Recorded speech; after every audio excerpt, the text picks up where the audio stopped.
প্রথম আলোতে প্রকাশিত হাসনাতের বিলাসী জীবনযাপন নিয়ে প্রশ্ন শিরোনামের প্রতিবেদনের তীব্র প্রতিবাদ জানিয়েছেন হাসনাত আব্দুল্লাহ। তিনি চ্যালেঞ্জ ছুড়ে বলেছেন, তার জীবনযাপন কতটা সাধারণ বা বিলাসী তা যাচাই করতে সাংবাদিকদের তার বাসায় এসে সরেজমিনে দেখার আহ্বান জানান। তার মতে, দিল্লি থেকে বসে সাজানো এই তথ্যসন্ত্রাস তাকে থামানোর অপচেষ্টা মাত্র।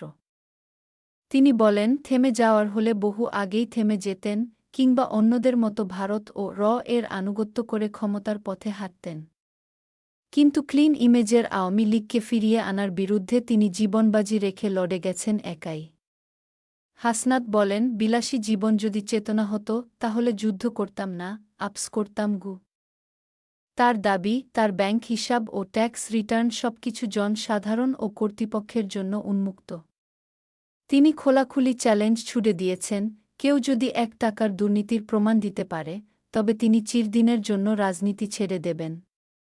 অথচ গতকালের মিটিংয়ে এই বিষয়ে একটিও প্রশ্ন ওঠেনি, এমনকি আলোচনাও হয়নি বলে উল্লেখ করেন তিনি।